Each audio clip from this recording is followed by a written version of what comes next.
Hey everybody, it's Julie, and I know it's after Christmas, but a bunch of people had been asking me about my pom pom garland, so I thought I'd share a quick tutorial. Now, I picked up a pound, yes, a pound of Caron yarn. This is just white Caron yarn, and a whole pound of it at the craft store, and grabbed my set of pom pom makers. These are by We Are Memory Keepers, and they come in a small, medium, and large, and I grabbed the medium one, which is going to help me create roughly 2 to 2¼ inch size pom poms. And I'm just showing you here what this tool looks like when you take it apart. And it has these wings here. So what you're going to do basically is build your pom pom one half at a time. And I know there's other ways to make pom poms. You can wrap it around forks and all these other tools, but I find that this is really nice and portable. I can take it with me. I can watch a TV show, and it's really fun and easy and kind of therapeutic to make these pom poms. So I just pinch the yarn at one end and I start wrapping it around as fast as I can go. And it doesn't have to be super tight. It's not loose, but it's not tight. And I'm just evenly going around and around and around and spreading out the yarn so they don't end up with just like a lumpy clump at one end of that wing. And then I'll close it, trim off the yarn, and then I know I need to go to the other side and open up the other set of wings and just do the exact same thing. So I'm just going to go round, around, around, around, going from one end to the other, back and forth as I'm wrapping it around. And that's pretty much all there is to it. So once I get as much yarn on there as I think I can, and if you overstuff it, it's going to be hard to close it, but you will end up with a fuller pom pom. And I did want to say that skinnier yarn is going to take a lot more yarn to make your pom pom, and fatter, thicker yarn, chunkier yarn, it won't take as much yarn to make your poofy pom poms. It all depends on how you want your pom poms.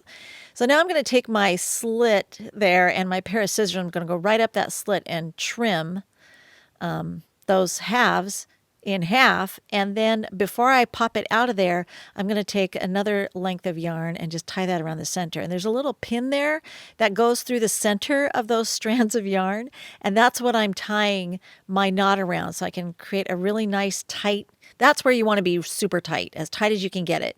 And then when you open up these wings and pop out your pom-pom, woo, it's so cute.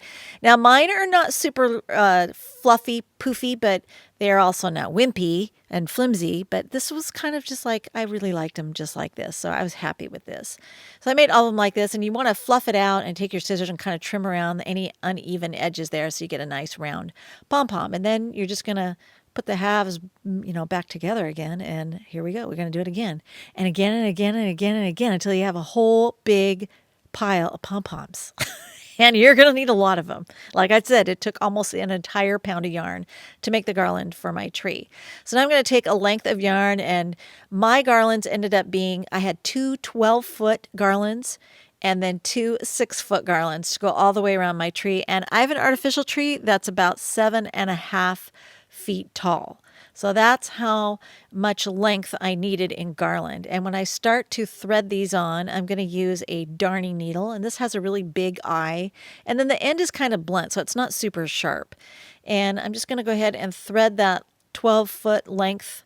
That's going to be my garland. I knotted one end so I'd have a loop that I could loop around a branch on my tree, and then when I get to the other end, I'll tie a similar loop. So I'm just going to thread this on and slide it all the way down to the end there. And then I'll just keep going until I fill up the whole strand of yarn with as many pom-poms as I want. Now, you can space them apart further or have them closer together. You can knot before you put it on and then right after so it doesn't move along that garland or strand there. I left mine loose because I like to be able to adjust them. So they're about 2.5 inches apart, and you just go till you get the other end and you make as many garlands as you need. Super fun, very therapeutic, and you can see the still shots there on my blog of my finished tree. Thanks for watching.